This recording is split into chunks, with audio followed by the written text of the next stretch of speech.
Hello and welcome to episode 15 of Entertainment of Excellence, the podcast where we talk about films, TV, all of it. Hi, I'm Ollie. I'm Thom. And I'm Ben.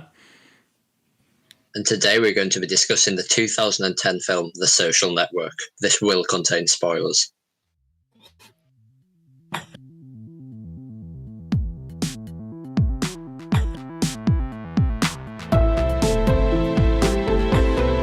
Yeah, that sounds good.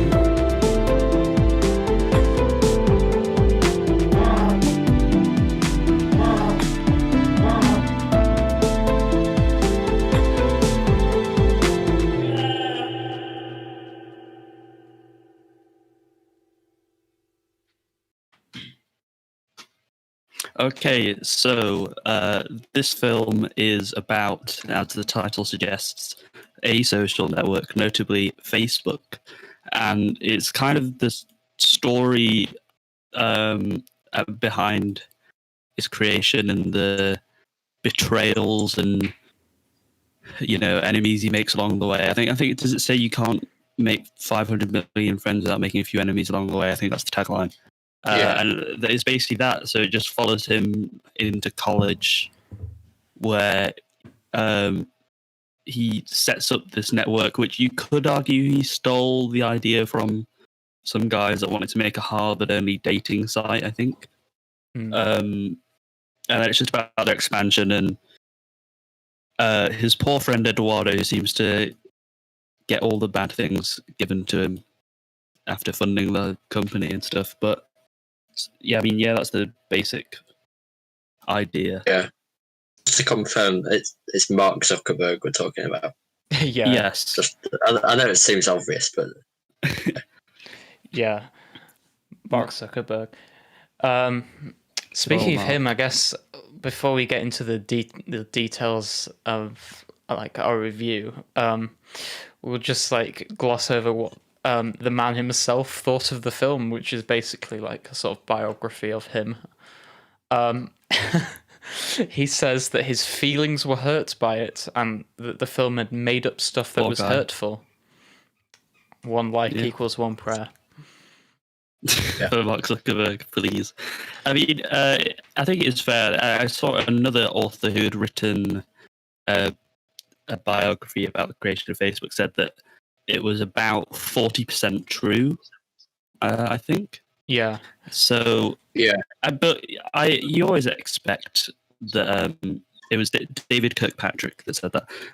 You always expect that biopics and things, they're going to kind of embellish the truth. I knew going into it wasn't going to be 100% solid, especially because it's based on a book by Ben Mesrick. He wasn't involved in any of the events, but he's written a few books before, kind of biographies of events, like the book that 21 is based on, that film about MIT students learning card counting and basically conning out loads of casinos. So basically his research was he had a lot of chats with Eduardo. I've already forgotten his surname.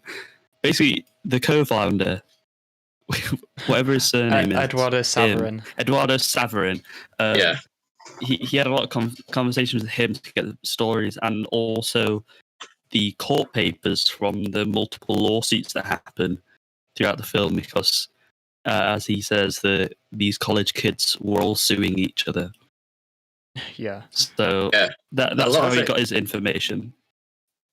A lot of it definitely is sort of dramatized and exaggerated to obviously make it a lot more entertaining. So I definitely don't think that if you're looking for necessarily the most accurate depiction of his life, that might be a factor behind why he himself didn't enjoy it as much, which is also probably linked with the fact that it's based on a book with the author not really having any first-hand experience with what actually went on, as you say. Yeah, so it is very much sort of coming from a second-hand perspective. Yeah, it is possible it could have gone through some sort of Chinese whispers variations, or at least from his perspective. Well, not even that. I think that they just wanted to produce an interesting story. Yeah, which oh, I think definitely. it's fair enough. Yeah, definitely the filmmakers here weren't trying to present a documentary about Zuckerberg and his life and how he created Facebook. Even Ben Mesrick, I think he does a kind of narrative style in his books, so yeah, his wasn't exactly a biography either. yeah. So I think as long as you go into it knowing that obviously it's not going to be 100% true, then it's fine. One of the main, I think one of the main criticisms we saw was that sort of it's presented him as a more like socially awkward than he actually is, and has all these like sarcastic digs at people, and it's presented him as like an introvert who it doesn't necessarily isn't very accurate to how he actually is in real life. Also, I saw that we were saying before the podcast that sort of explored more his motives has been influenced by like trying to impress a girl, which I think is prominent a bit at the start and then maybe at the end. But throughout it, we were also saying how you can't necessarily define what does motivate him. It's not simply outlined in the film. It was, but the character. I'm going to call them characters in this because they're obviously dramatized. So for me, the character was his whole thing seemed to be showing up everyone else. So for me, his motive was just that he wanted to show he was better than everyone, basically.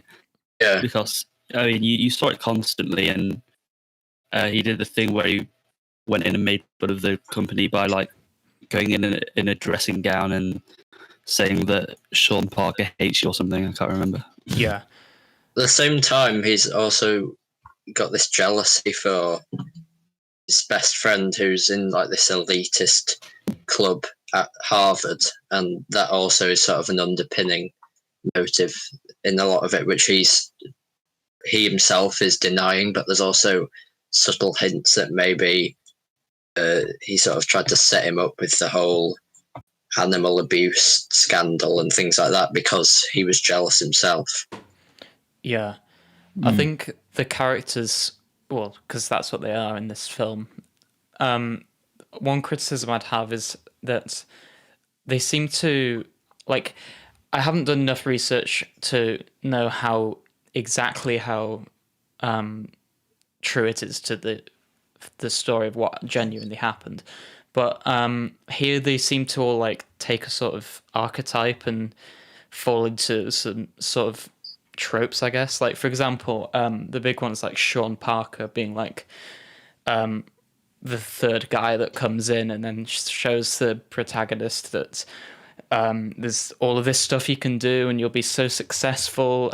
Really he's a bit of an asshole, but and this like alienates the protagonist's friend, who's really the good guy, and the protagonist becomes a bit like self-centered. And I felt like this, even though it's sort of meant to be based on something that really happened, it's sort of kind of like retold a story that's been told before a lot.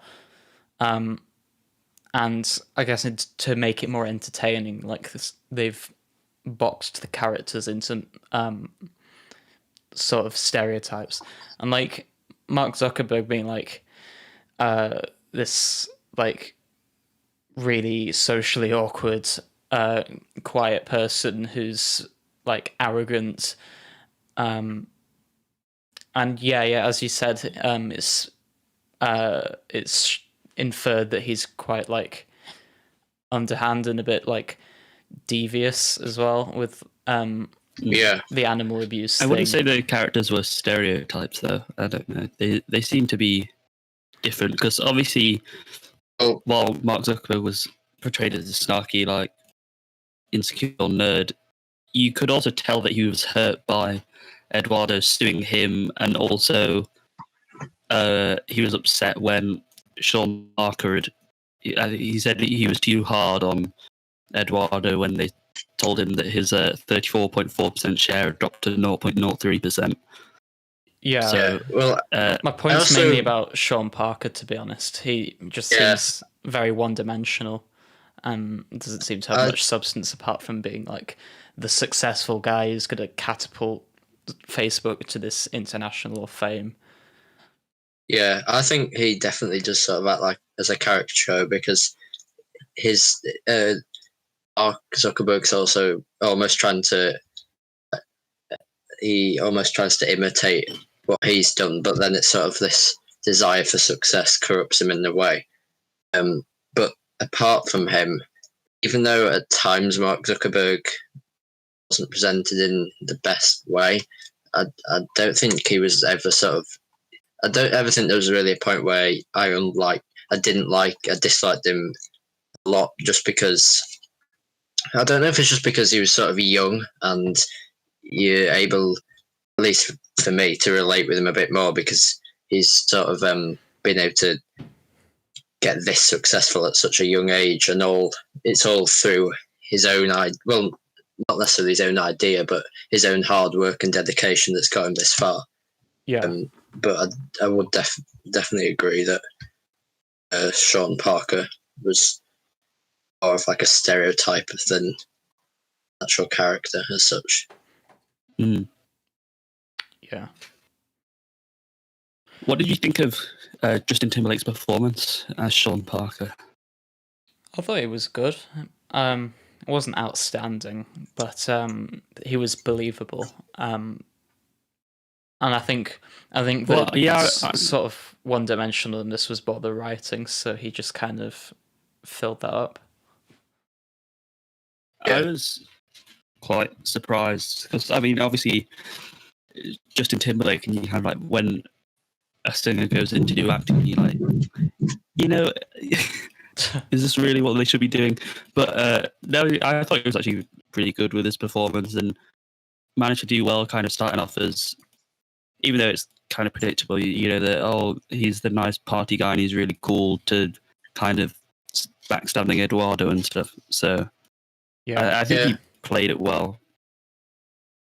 It's got a decently high caliber cast, but obviously Andrew Garfield and Jesse Eisenberg sort of gone on to be known for other things since this. But I do definitely. He wasn't sort of cringeworthy or anything. I think he was definitely believable. Yeah, this is Justin Timberlake. And Jesse Eisenberg was really good, I think, but not. If you were saying how well does he imitate Zuckerberg, not very well at all. Yeah. But as the person he was portraying, I thought he was really good, and it was a really good performance.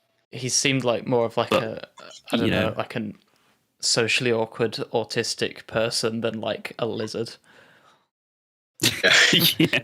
Yeah. He had sort of a lot of nuanced behaviour that definitely build on a sense of, well, as you say, like an autistic character. Like, like just subtle little things like when it's like, oh, you gave him £1,000 and then another 18,000, so that's 19,000, and he's like, oh, let me just check the maths on that.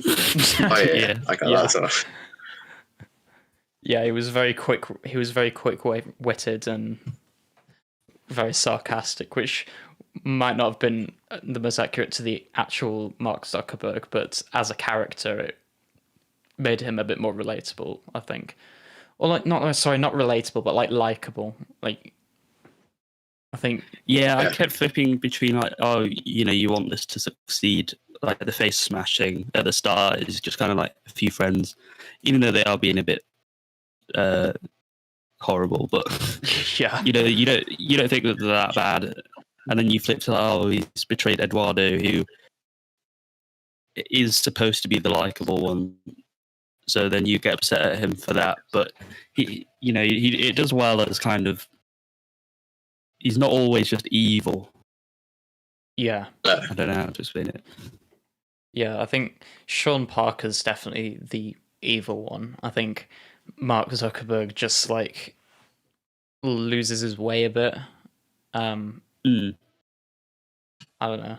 I feel like part of him is like, well, he's definitely manipulated by Sean Parker and that, but I guess to be fair, he was also like before Sean became involved, there was obviously tension between Zuckerberg and Eduardo, mainly about like the advertisements. Like Zuckerberg was, his point was, Facebook is cool. Facebook doesn't need ads because they're not cool. It's going to make it less appealing to people in universities. And Eduardo was trying to make it a profitable business. You could see both of like that. That's not necessarily either way. One's good, one's bad. You could see the merits of both, and you only really sort of end up rooting for Eduardo really because of how like badly he's been treated, I think. Yeah. He's kind of shown to be an endearing character. I think Andrew Garfield as well, of making you feel empathy for him, and you feel, you root for him the whole time. And obviously the script helps that, but I think Andrew Garfield's performance also helped you, like him. What did you think of the presentation of the twins? Because I thought that as the film sort of went on, they started to play not a minimal role, and I also saw in one of the articles that we highlighted that it just sort of emphasizes their sort of physical prowess, and that scene where he just breaks the handle off the door. Yeah. Just sort of one-dimensional, and to say that they did actually have quite a key role, at least at the start of the film, and in the actual events that happened as well. So are you saying that they're like more one-dimensional and don't really have much substance, even though they play a big role? Well, I think the characters that don't need to be fully fleshed out, though, aren't, if you know what I mean. So it's more of a study of Mark Zuckerberg and Eduardo, in my opinion. Yeah. I don't know. So I think they're explored pretty well. Maybe not as deep a character study as you wanted, but it's pretty good. Just a little thing that kind of got to me about the twins, I guess, was like it might not bother some people, but they seem to be like, in like Disney movies where you'd have twins or something, and they'd literally just be the same person. They'd like finish each other's sentences and think exactly the same. Like they didn't full on like finish each other's sentences, but they seem to be like that here. Like they seem to be just exactly the same person, apart from like the only differentiation was like one of them wanted to sue Mark Zuckerberg and make it a big story that he'd essentially stolen the idea for Facebook, or the Facebook as it was known. And the other one was just more laid back and like, no, we shouldn't do this. But especially in the meeting they had with like, I don't know, it was the head of Harvard. I can't remember what his position was, but in that they just seemed to be like absolutely identical. And that was a little bit irritating. I'm just trying to figure out the casting here. No. Because there's one person is listed as both twins, and then there's another person listed as a different twin.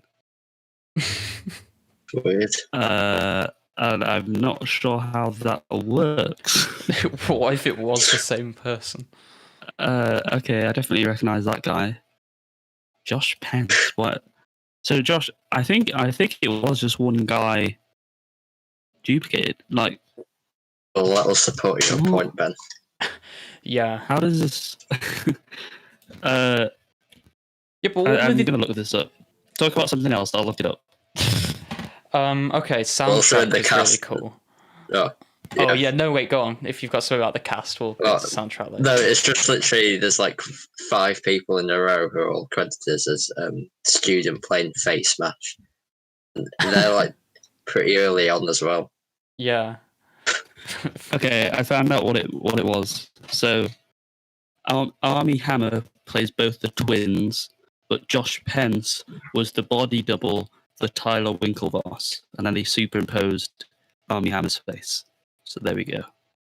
Oh, so were they meant to be identical then? Is that why they? Could you not tell that they were identical? One of them had sticky up hair. Oh, okay. I thought they were just meant to be like really.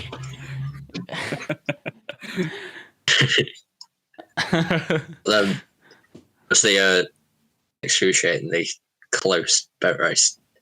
Oh yeah, that was pretty close. Yeah, I don't know if you noticed, but it was very pretty close close. race. Brutally close. Never seen a race that close. Usually 1.5 mile boat races end with at least 1 or 2 boat lengths in between them, but that was brutally close. That's So a scene. close. Prince Albert It's a just scene. bullying them. Yeah, A very strange scene. yeah. That Well, Prince- scene was really I weird. guess that's- It was like it didn't really play into the story. It just seemed No, kind of it surreal. because it motivated them to get more angry at Facebook. Yeah, but like It was a Like, bit it's really weird. close. It My was girls just were talking weird. about it on Facebook in England. And then Yeah, also, what? like the whole scene was like shot and That's what- had like, the lens, so it like looked really miniature. Like it blurred the top and the bottom, so it looked like everything was really small for some reason. I don't know if Yeah. you picked up on that. That was just weird.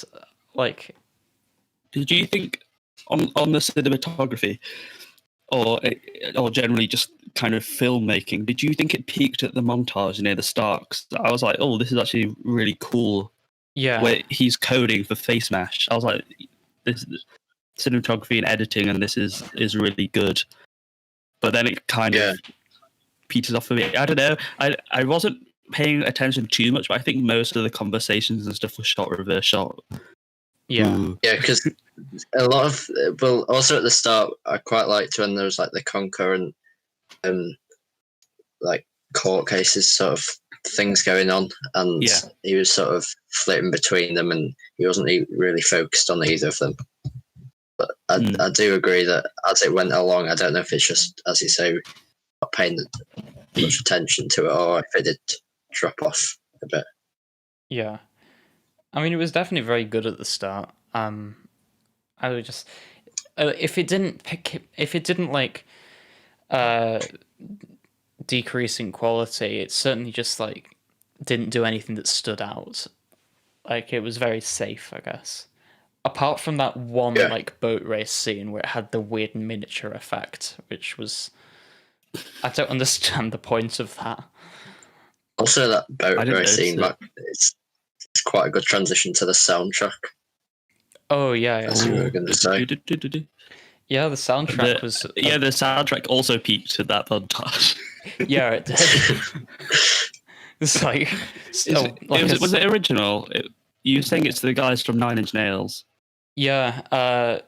I think this film, like, because Trent Reznor and Atticus Ross, they've like done like quite a few soundtracks now. But I think this was like the film that like got them known for it. I think they had like the film was like nominated for best soundtrack or something.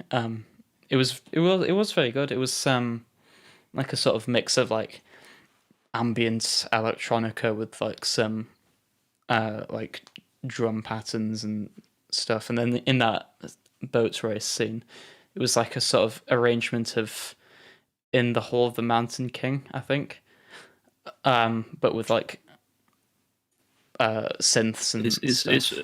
It's famous one. It might be that, I can't remember. Yeah, How they it's go. that. Informally known as the Alton Towers music. Alton Towers music. Oh no. Oh no. What is it played all over? I was just on the advert. Oh. Let me see. I'm listening to Hall of the Mountain King now. Very professional. So yeah, Yeah, It's definitely that, yeah. pretty groovy. yeah. They've done quite a few things. They did Bird Box. Some it's kind of odd. Yeah, there's not really much you can say apart from it was good. I liked it. Yeah. The soundtrack. And then Sorry, also, you don't so deserve like, my full attention. and then also like, Cool, to no. be fair, that's more the score. Also, like the songs they used, like I didn't recognize any of them, Yeah. but they were good. They seemed to fit. Wait, did I recognize them? Let me see. Like The that, soundtrack. that Should we- reggae one. What did was you think of groovy. blah, blah, blah. The script was really good though. Oh, I did recognize it. It had the White Stripes song on. Yeah. So, yeah, I recognised that. And then all you need is love. Oh, and yeah, that at the end, obviously. No, it was Baby You're a Rich Man, silly. Oh, darn it! I'm so stupid. You're stupid. I'm a fool.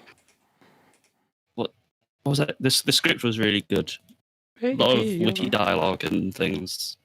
Yeah. So yeah, that was the dialogue definitely a was definitely highlight. good. Especially like Zuckerberg's sarcastic interactions. They were definitely a highlight. It has a 95 Metascore, which is pretty high. Yeah. I think it's. I'm gonna say. I think it's too high. Yeah, I'd definitely say that's too high. No, because enjoyed it, but it's not necessarily the most memorable. Yeah, it's entertaining, but like it didn't, like, I don't know, in a year's didn't, time change I'm not gonna film remember or it. anything. Yeah. It didn't really do anything unique, because there's that sort of biopic has been like done quite a few times, like before and since as well. It's not bad, it's just it's not really very unique and not very memorable because of that. Yeah. I also say because it's not like a fully accurate exploration, then it doesn't necessarily work. Obviously, it's like a true biography of his life, but then it works more as a piece of entertainment. Yeah. But definitely not a 95, I would say, just because as I said, it's not necessarily the most memorable. It didn't really change anything. It doesn't really have much of a message as such, but I did enjoy it. Yeah, it's definitely one that's enjoyable. It's kind of, it's not the opposite of stalk. No, never mind. It's enjoyable. I don't know if and it's not exactly telling an important story because half of it is fictitious.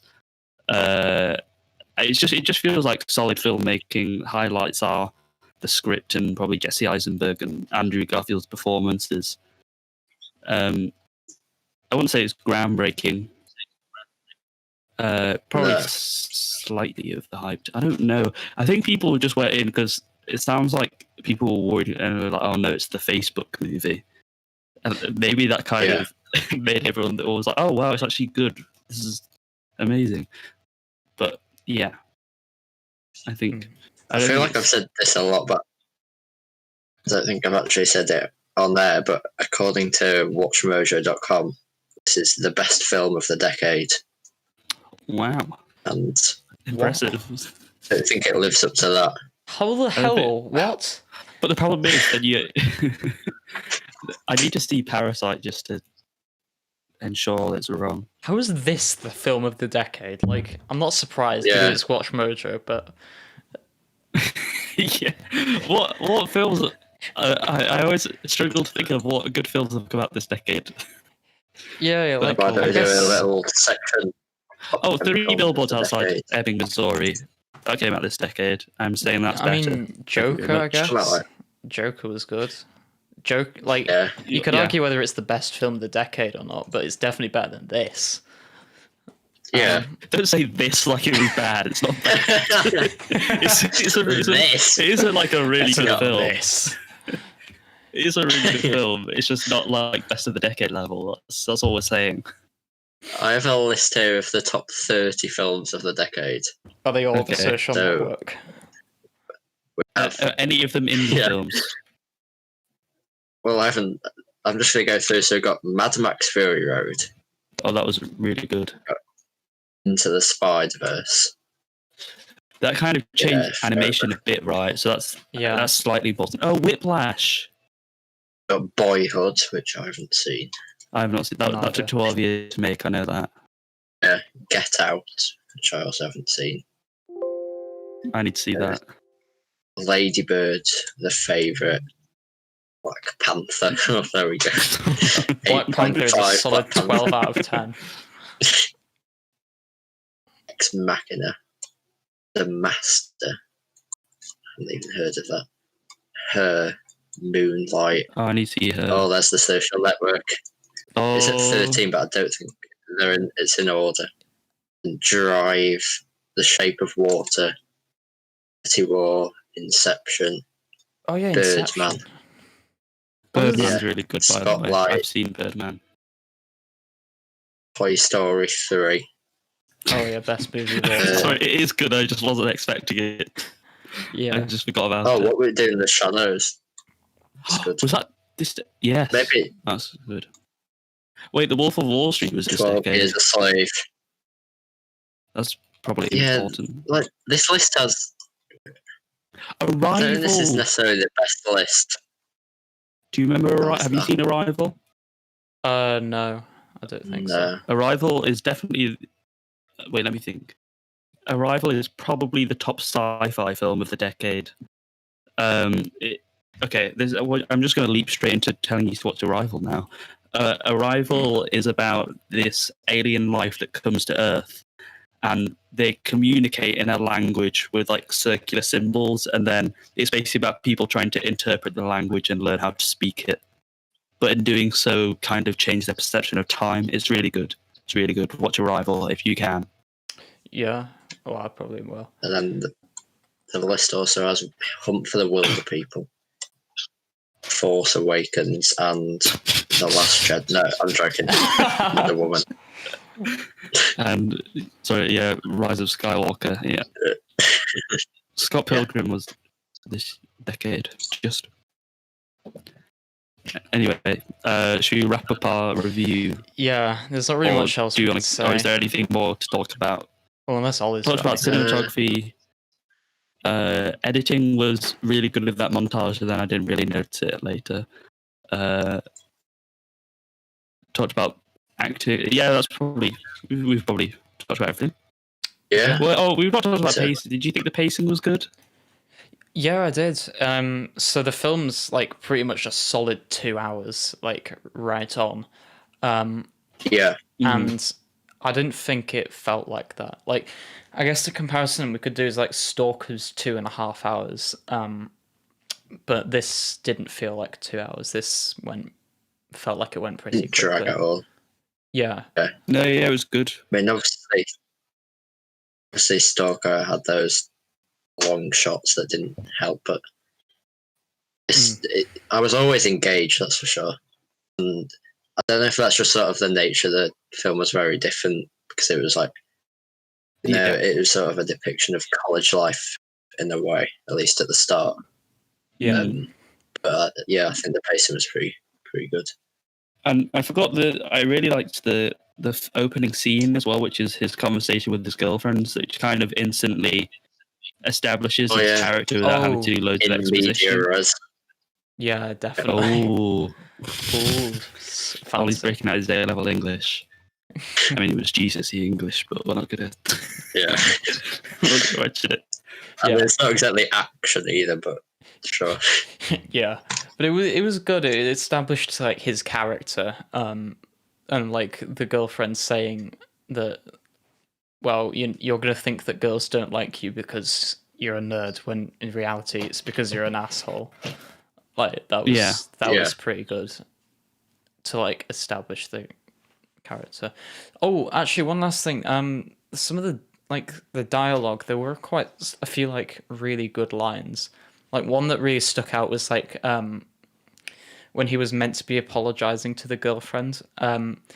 She said that like once the internet isn't written in pencil, it's written in ink or something. Yeah, trying to like. she Nice. she didn't hold back then. She was Yeah. just like full on ripping into him. She probably rehearsed it in the mirror. Yeah, because he blogged a mean blog about her when he was drunk and then broke up. Yep. While he was writing the face mask code. Yeah, as you do.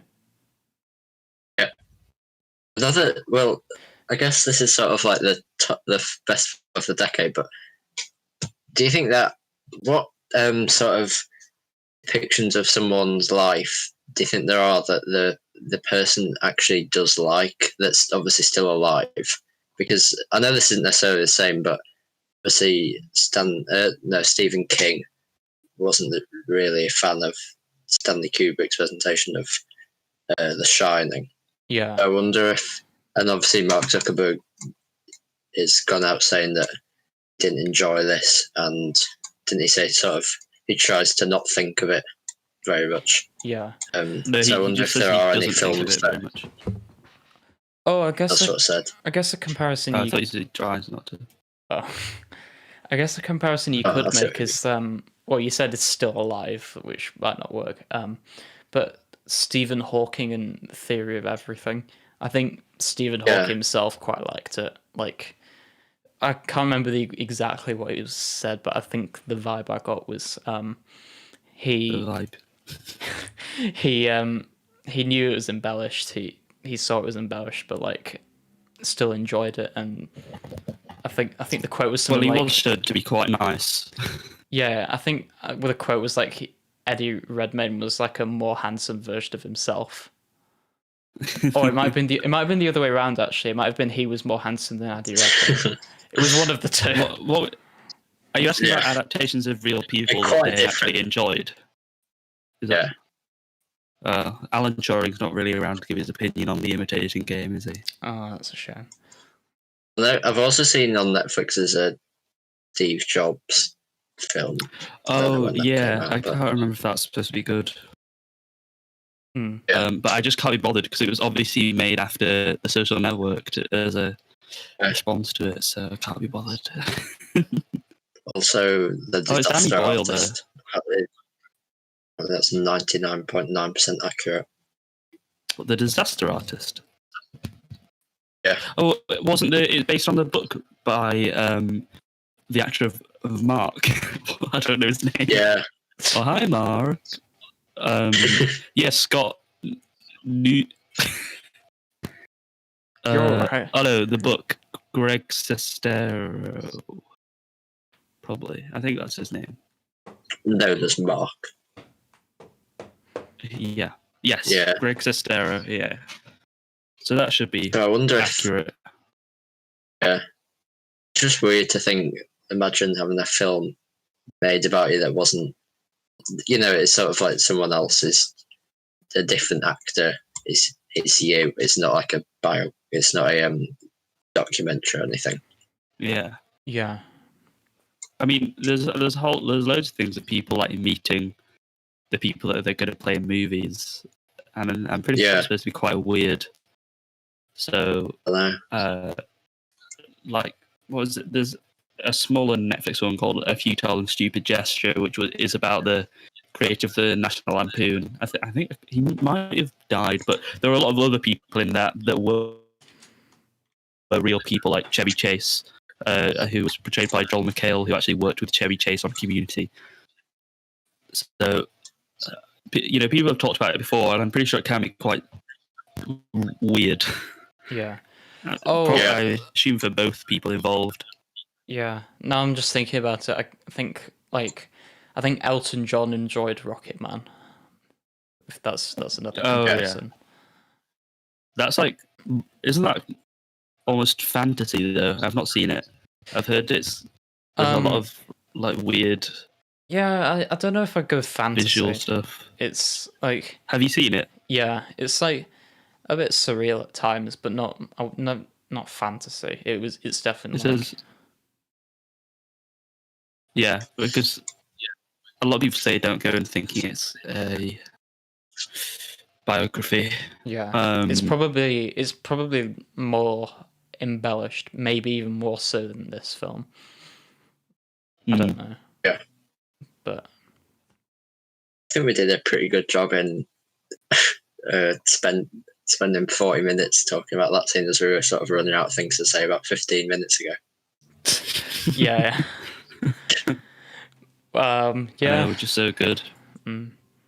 Well, let's just wrap it up then. What were your impressions, and give a rating right now?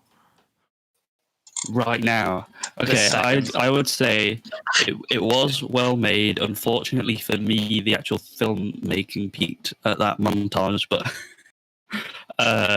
it was a really good montage though, so it's not a bad thing. By the way, this montage is how far in would you say it is? It's like maybe about 10 minutes, 10 minutes into the film or something. Yeah. And obviously the first scene was good, so I did enjoy it. The pacing was good, writing was good. Blah, blah, blah. Probably, I can't remember what I gave everything else, so I need a comparison to everything else. Goodness sake! I want to say 7.5, but is that too high? I was thinking 7.5 as well. All right, I'll stick with that. I can see why people enjoy it a lot, but I don't. As we were saying, it doesn't really. It's not the most memorable film, but it does do a good job in what it was meant to do, and it's entertaining. Oof, I feel really mean now. I was going to give it a 6.5, but yeah, it was enjoyable, but it just like it wasn't memorable. I didn't feel too invested in it, and yeah, just stuff I've said earlier on. I'm too tired to think. You're gonna be tight. I think 7.5 is fine. What other things have I rated 6.5? I feel like Heavy Metal. Okay, Heavy is 6.5, I think. Okay, it's better than Heavy Metal. Yeah, Heavy Metal is 6.5. So I'm gonna go 6.7, 6.75, maybe. Throwing out 2 decimal places now. Yeah. And that gives You've done the same thing as you did last week. What did I do last week? Last week we both gave really high, and then you brought the average down. Oh, nice. So what are you giving it? 6.75. Why do you have to be so? 7.5 divided by 3. It's 7.25. Oh, okay, that's fine. 7.25 on average. Yeah. This is just our opinion, so go away if you think it's the best film ever made. Don't get your knickers in a twist. Yeah. But make sure to subscribe.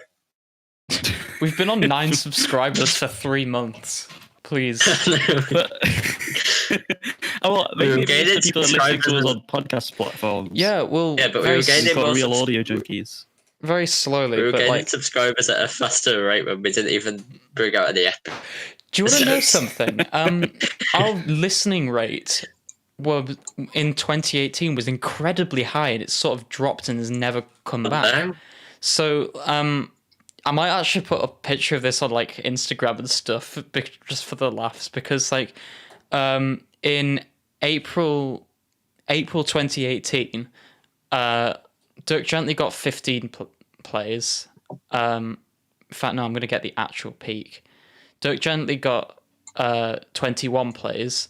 Black Panther got 21 plays. Blade Runner got 20 plays. And all other episodes got 19 plays.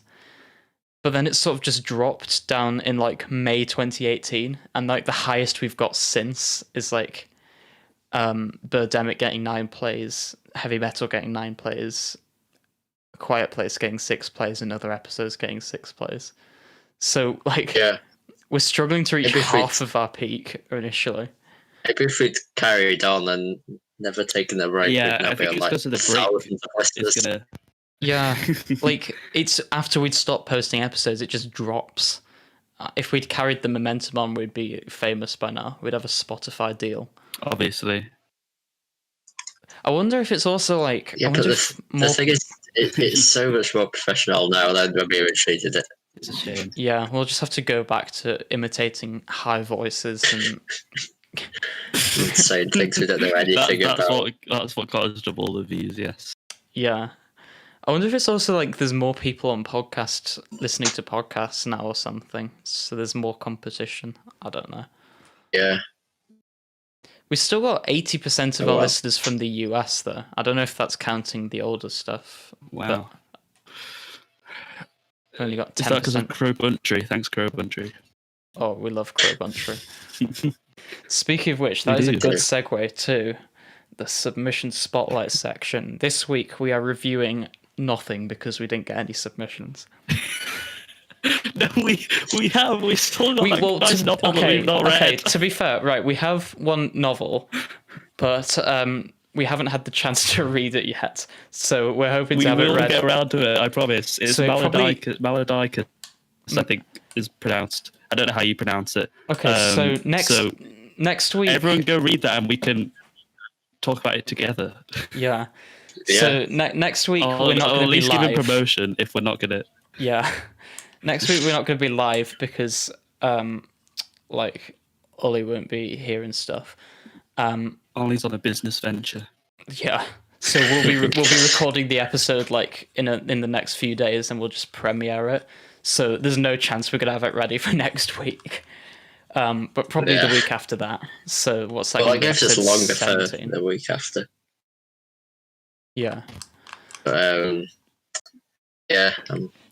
But anyway, so if you are a creator and you have music or short films or we said like art, poetry, any form of entertainment, send it in because we'd love to review you on our submission spotlight section. Yes. Yeah. If we get around to doing it. Yeah. Yeah. If you're a novelist, if you're a writer, you've got a novel, please do send it in. We will get around to doing it. Maybe not straight away, but we will do it.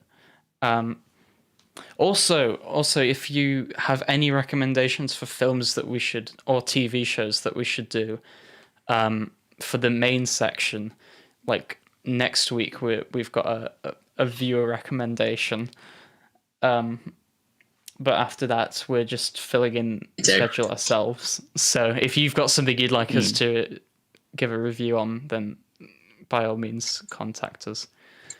Maybe don't recommend like Game of Thrones or The Walking Dead, you know, not if like there was TV like shows. 11 seasons. Yeah, at least not very long TV shows. Yeah, unless we've already seen it. Like mini-series are probably best, but like... Yeah. Or just like a film like last week or next week. Or the weeks We'll have to wait and see. Yeah. Yeah. So, recommendations then. Who has recommendations? I think Ollie has one. That's good, because I don't. Well, I want to recommend a podcast. Ooh. And it's not necessarily. I know that Thom recommended like an RPG podcast. It's not necessarily the same as that, but it's more of just sort of like a laid back, like maybe colloquial, informal sort of podcast where they talk about similar to us, films, TVs, shows, comic books, which we actually haven't recommended yet. But and that's another form of entertainment that I'm not too familiar with. And they're so a lot of it is centered around sort of Star Wars and Marvel and franchises like that. It's called The Weekly Planet, which is sort of like a pun on. I've just been watching the YouTube channel. So Mr. basically it's Sunday Movies. hosted by Mr. Sunday Movies and someone called Nick Mason. I've been watching Mr. Sunday Movies a couple of years, and he's a really good... Mason from Pink Floyd. Yeah, not the drummer from Pink Floyd. No. He's a really good YouTuber. He uploads 3 times a week Obviously, there's not that much content now. Because he used to sort of do like trailer breakdowns and things to do with upcoming films or films that have been released. But he also does a series which he does every week called Caravan of Garbage. Yeah, that's what I've been watching. It's not necessarily terrible things or terrible films or shows or whatever.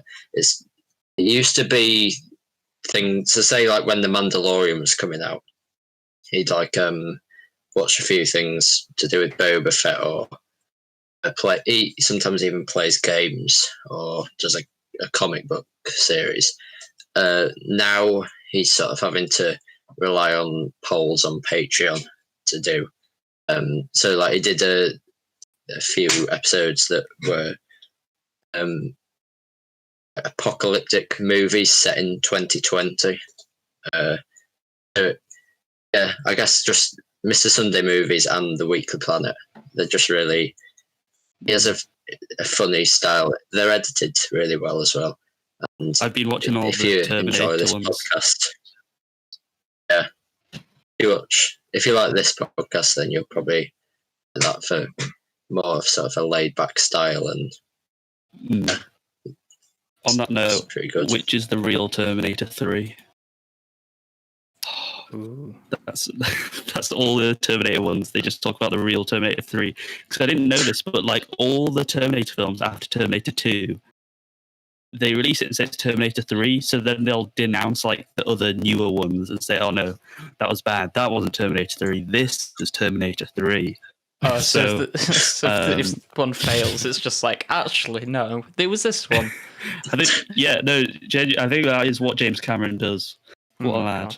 Only Terminator films. Obviously, the real Terminator 3 is T2 3D, the stage show that was at Universal. That's obviously the real Terminator 3. Yeah. Terminator doppelgangers. Oh. Reference. I can't remember.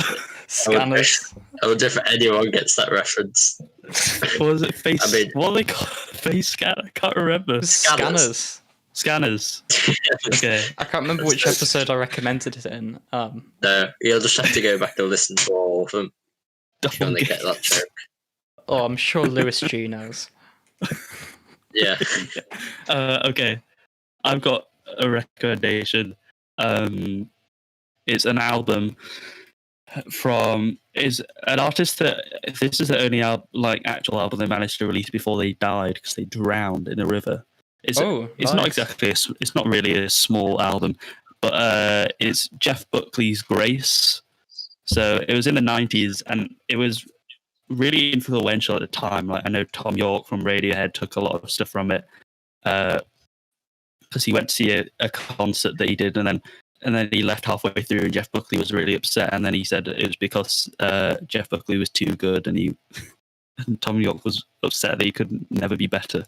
But yeah, I mean, he does really well because the songs are kind of written like they're supposed to be solo guitar songs. Like it would work if it was just his guitar and him singing, but he does have a band and it is really good. So he does loads of stuff with weird tunings, like open chord tunings, and messes around with shapes like that. So the music's really interesting and good lyrics, and it's just worth listening to. It is quite 90s, but you know, he also did like the best cover of Hallelujah ever. That's probably what you'd know him for. Oh yeah, I think I've heard that. So yeah, that's a good album. Yeah. Groovy. And even though he only managed to release one album before he died, it kind of milks the money cow, and he has a lot of albums on Spotify. I have no idea how they managed to do it. Like post death stuff, posthumous stuff. I mean, there's a lot of tours and then songs that he never released, stuff like that. Some of it's probably a bit dodgy, but you know, yeah, just have to deal with it. Fair enough. No, I don't have a recommendation. I'm just great. Like, should we wrap up then? Yeah, been going on for 55 minutes. Yeah. So Really? thank you for listening. You can contact us if you want to send us a film or TV show that we should react to, or if you want to send in your original work for the submission spotlight, you can contact us via our website, which is entertainmentofexcellence.weebly.com, which is .weebly.com. It should be in the description. We've updated the Hall of Fame. Yeah, the whole Wow. whole Can you website's believe it? had a rehaul. The Hall of Fame's up, so you can see our top-rated movies for each genre, and also the worst stuff at the very bottom. Currently, Mile 22 holding first place for worst movie. You might have to wait till next week Lord of Mile to 22. see if there's any contenders.